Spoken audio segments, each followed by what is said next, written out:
Bookcase TV is brought to you in part by Café Tallulah, Digital Film Academy,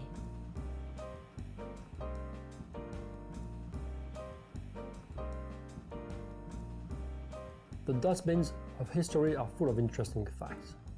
For a start, they are full of losers. That's because the winners tend to put them into there. Today we're going to talk about history. An interesting aspect of history, and it's the writer narrating history. What right do they have? Especially knowing that history shapes consciousness and society. So who are those writers that feel like they have the right to narrate history and become a kind of a revisionist? We're going to talk to someone who questions the legitimacy of the Crown of England in the 16th century. They will move to Missouri and investigate Native American in the 12th century with a couple of American writers. They will move to Russia and Ukraine and see what the current affair is happening between the two countries. And finally, we'll talk about the German suitcase. Literally, it's a German suitcase left on the sidewalk of New York City, and see what it contains. Who are those writers? And let's see what they can teach us about history, and if history can teach us anything at all.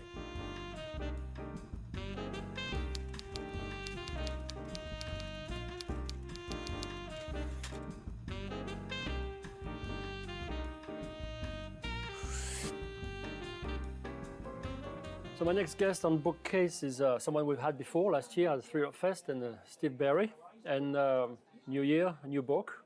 This year it's called The King's Deception. And it's out already, right? It's out. Maybe you could tell our audience what the story is about. At age 13, a young Princess Elizabeth died, was replaced by a young boy, and the boy grew up to become Queen Elizabeth I and ruled for 45 years. What interested you about that story in particular? Elizabeth I herself. Okay. When she died, she left orders her body was not to be autopsied or examined, and it was not. Her number one duty as a queen was to have an heir and to get married, and she refused to do both of those and called herself the Virgin Queen. Then when she dies, she's buried in the same grave as her sister Mary, so their bones would mingle together. And it says that on the tomb. Now, if that isn't suspicious, I don't know what is. And what's your suspicion? Suspicion is the Busy Boy legend could well be true, that it actually did happen. Well, for the people who are not aware of what it is, maybe you could tell us about what the... She died at age 13, and her governess was terrified of her father, Henry VIII.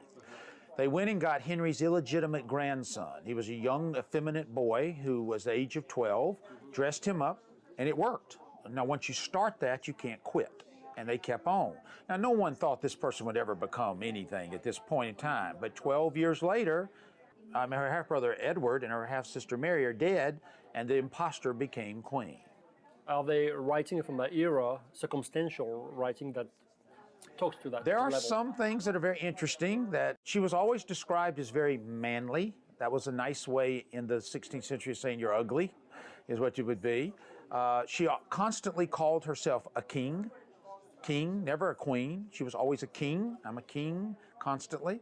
Her paintings, we have no idea what she looks like. Prior to age 25, there are no images of Elizabeth. After age 25, when she became queen, she controlled her image. You did not paint Elizabeth the way you wanted to. You painted her the way she told you to. We don't know what this woman looked like at all. She has a terrible public image consultant back then, I suppose, yeah? Well, actually, she had a great one because they controlled the image totally. Imagine that today, where you could control your image absolutely. No one could depict you anywhere in the world except the way you told them to. This is a novel after it. I'm not saying any of this is true, but I am saying it's interesting and it's fun. Elizabeth is the person who took all of the land from the Catholics in Northern Ireland and gave it to the Protestants in Northern Ireland. So all of the land titles in Northern Ireland trace to Elizabeth. If Elizabeth is a fraud, the land titles are a fraud. You would have chaos over there right now to do, because that's what the fight is about, the land. This was so controversial, my British publisher said I needed to tone it down. You mean actually cut, remove play? No, what I did is sort of the tone, the style of I writing. would have plotted this book totally differently. I would have plotted this book with a Northern Ireland antagonist, and I would have been right in your face with it. My British publisher said, absolutely not. You cannot do this. We will have chaos if you do this. It's that volatile over there. So it's very interesting. Now, there's a very simple way to prove or disprove the theory. Open up Elizabeth's tomb. It's never been opened in 400 years. So let's talk about history. You are the founder of History Matters.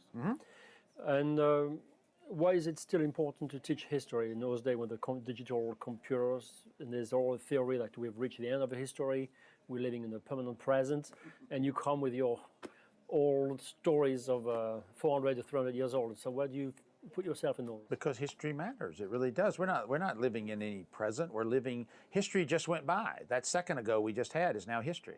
The next second's history. Every second that goes by is history. There's no constant present. It's history. Everything's history. And if you don't know where you came from and you don't know what happened, how could you possibly make any intelligent decisions on where you're going? I think it's that the point of people who say the constant present is because more and more knowledge is outside of ourselves in computers and not in ourselves, and we don't have the ability to analyze or process it. That's why it matters. That's why it matters. You've got to be that. We have to do that. And I believe that. I mean, I write my books not by just going into my brain and saying, oh, let me see, is everything up here? No, it's not. You know, I have to go learn it. And I learn it by what happened. And I read what happened. And I study what happened. And I assimilate that again to do. History matters an awful lot. And so, you know, it always has. What's the trigger point when you decide this is the one I need to go? Well, I have to have... Access to information is what? No, I have to have the ooh. I have to go, when I look, I go, ooh. Like when I saw Elizabeth was a man, ooh, that's pretty cool. Then I have to have so what? Who cares? The Irish title. North Ireland. Then when you put ooh and the so what together, you get aha. And you got it. Okay. That's how it works.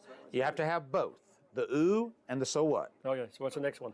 Next one is next Cop Malone adventure. It's called The Lincoln Myth. It's about something very interesting with Abraham Lincoln, and that I came across. And it's finished and ready to go. It'll be out May of next year. And the so what is what? I can't tell you that. I'll get in big trouble. Big trouble. You sell everywhere pretty much. You get translated.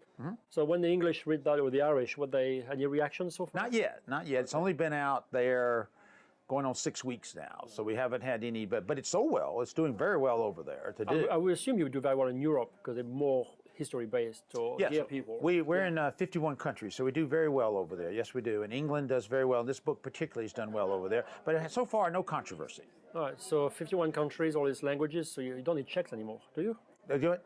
No, you think that you should be okay by now. All the sales. I'm okay, but the book business is funny business. You're really only as good as the last thing you wrote. Well, thank you, Steve. And that was Steve Barry, The King's Deceptions, which is already out. Paperback probably coming in 6 months. January. January. Okay, so that was pretty right. Thank you. Thank you, sir.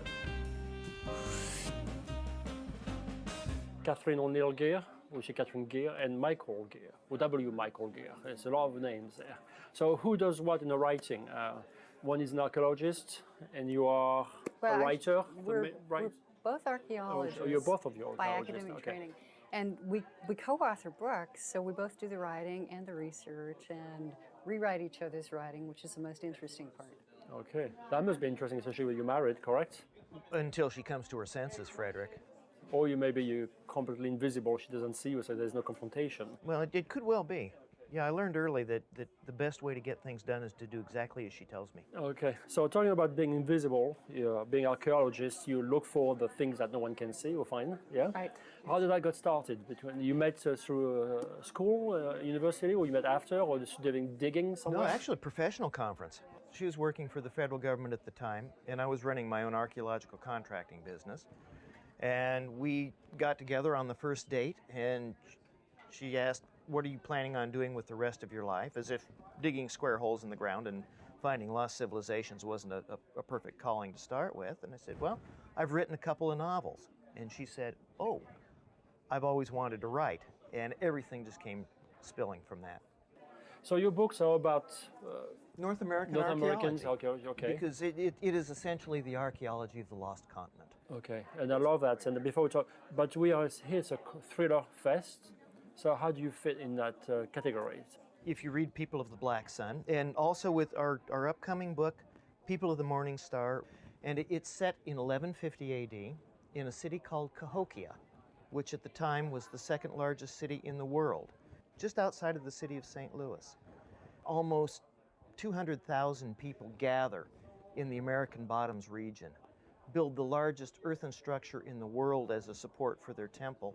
And this is only one of 160 mounds and temples. And so we have set a political thriller in which a rather psychotic young man is Running around returning murdering people. to kill his family, Why would he kill his family? because madness runs in us all. And it doesn't matter whether we're talking about madness and insanity in the modern world, which is where most thrillers are set, or in the prehistoric world, because after all, human beings are always just human beings. But the precept concept of life, especially when they were like Native American, must have been very different from the modern Dr. Jekyll and Mr. Hyde type of personality. We have a bipolar or dual.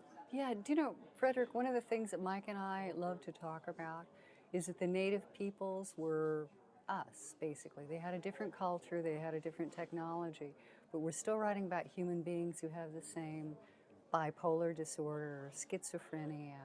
They still suffered from the same psychiatric illnesses that we do, most of which we're finding out are genetic. And we can trace it back through whether you're French, whether you're, you know, from Ireland, whether you're a Native American. So the illnesses are still there. Mythology, do we need that in the modern world? Oh yes, desperately. Yes, we do. You can't say yes and not tell me why. Yeah, here's why. And just, you know, for your viewers, a great book to read is by Bruno Bettelheim called The Uses of Enchantment. But it's about children. You write about children. He's talking about fairy tales and the process of individuation as human beings, which means figuring out who you are as you grow up into adulthood. Mm-hmm. Every story that we tell, and I don't care if it's a children's book, a young adult book, an adult novel, a thriller, a mystery, whatever it is the story of how we become human beings as adults. And that is what is a basic structural framework for human beings. Whether it's a story that we can record that dates back to the 1500s in North America, or to, 2,000 years ago in Greece. It's always the basic same structure.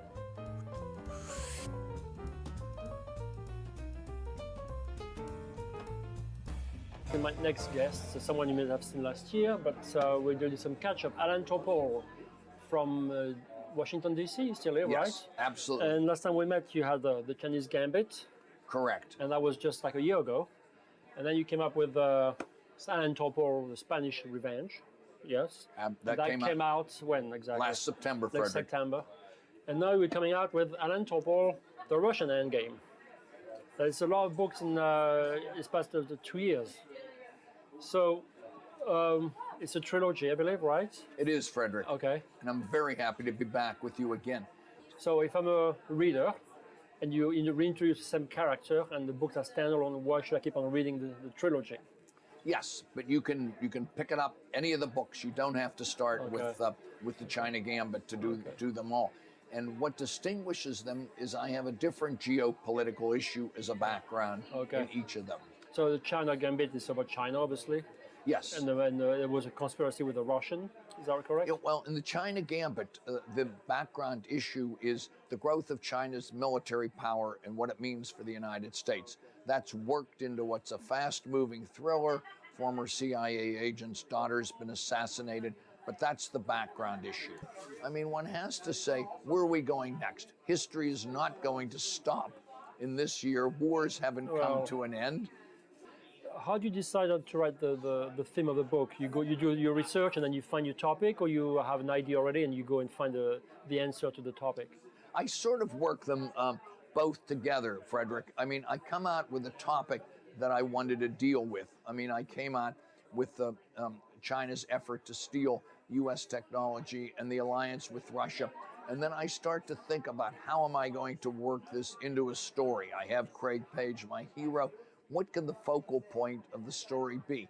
And as this story starts to unfold, Elizabeth Crowder, who's Craig's love interest, she becomes involved as a dangle to try to infiltrate the conspiracy between China and Russia. So it works together. I find a topic and then I work the two of them into the book together. The Spanish Revenge, for example, conflict between Christians and Muslims in Western Europe. I had that in mind for a number of years. Ideas run around in my mind. Yeah. You think big. I like to think big. Like But then the international, question is, how can that Someone's be? like you have a God syndrome. You want to put your hand over the whole world. You want to make sure you understand it. That's the way I like to do it. And then I start to think, okay, that's a good topic, Christian, but how I have to work it into a page-turning novel. That's right. So your facts are real. Your research is real. The synthesis of it is a fiction novel. Exactly. Okay. Exactly. And I want to make it a fast-moving page-turner. I have romance. I have a thriller. You know, but I want the reader to say, "Hey, I'm learning something from these real facts," and it's fun. What are we learning from the Russians? From the Russian endgame, I should say. Okay, from the Russian endgame, we're learning that the Chinese are out there as a real threat with U.S. defense technology, and we have to be vigilant. And the other thing we're learning from the Russian endgame is not to assume that Russia is finished as a military power. We have to assume that Russia is going to be active and very aggressive vis-a-vis the United States. You were telling me you worked on TV, or you were a writer, producer? Or Yeah, both. Was it scripted or? Uh-huh.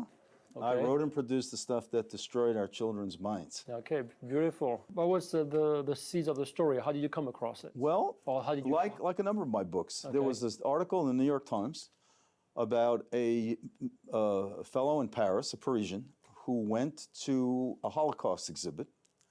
There was a glass display case, one of many, that had a lot of these suitcases in them, old, beaten-up suitcases that had names painted on them and dates and as part of the exhibit? Yes, Okay. other data. Right. And he saw his father's suitcase. And that hung around, you know, poking in the back of my mind for a couple of years before Why do you think- saw how it could be used for something that I would be interested in writing. So I started to think about, well, how could this a suitcase somehow become, the a genesis for a story? Right. I was, interested in the moral ambiguity of the Holocaust and how many people, not how many I really can't say, were, co-opted by terror. Yeah. Not the people who were gathered up and sent to the camps, the people who were forced to gather them up and send them to the camps, the people who were forced to do things that are inhumane, are evil. Not all writers do that, but some people always go to the extra layer to bring out the big questions, the nature of good The and moral evil. ambiguity, That's right. for me, was a doctor. Someone sworn to maintain life in every way he or she possibly could, and then conscripted. All the doctors in Germany during the war were conscripted by the SS and just And forced to do work. forced into service. So the doctor is being, what do you call that, conscripted? And then what? Maximilian Kleist. Give us a quick paragraph on the line. On Well, the he's storyline itself. conscripted. He's the SS representative at the university in Munich, in the medical school, and he's a graduate of that school. And some people who are a year before him are now about to graduate and go on to being conscripted. One was a gal who he's in love with, and one is his closest friend. Both of them are Jews. He is not. He's a very well-to-do member of the business aristocracy in Munich. And he is found out that he's had this relationship with this Jewish student, and that he and his friends are being investigated, and he's panicked. He has to get in touch with them, try and save them, and gets his family involved, and his family are people who have been working with the underground, with the White Rose group there, in trying to save their nation as they saw it, trying to keep it from becoming this horrible place, which it had become. Yeah. So we're on Bookcase TV, and my new guest is Andrew Kaplan, and you may know him for Homeland, Carrie's Run, right? The book existed before the TV show. No. It was the other way around. The other way around. My publisher called me, and Fox and HarperCollins got together and they decided they wanted to do a prequel because people were so interested in the characters and wanted to know more about the characters, and they wanted to know who, and looked around and they decided to ask me. So it's flip process. Yes. You do your own development and your own character. So let me ask you, what is it like to work with character that was invented by another writers or a bunch of writers? I took a look at it and I thought about doing that, and this character, the Carrie character in particular, I think they're all very interesting characters. The Saul character, the David character, and so on. But it was Carrie, this bipolar woman, the bipolar world, who's a CIA spy, was so interesting to me, and I thought, let me see what I can do with it. So how difficult was it for you to go into the life of a bipolar person? I mean, are you bipolar yourself? No, no, at all? no. So that's what I'm saying. Like, so you have to learn the psychology that goes with it, right? There's several things. Number one, I did read the people on the show. After all, the show's been on 2 seasons. They had heavily researched the nature of bipolar disease, and in particular how the syndrome manifested itself in this particular person, because it's a little bit different in every person. Yeah. And how she manifested it. And I went in and we sat down and went over it, both in terms of, what is it when she's up in her more manic phase? What is it when she's down in her more depressive phase? How bad can it get? And some of that had been expressed in the show, and some of that had not been expressed in the show. I also went and checked with a number of psychiatrists about making sure that we were within the bounds of what was totally authentic and realistic. And then based on that, I wrote the descriptions of the way she gets when she's in these various phases and how she tries to control it with her clozapine and so on.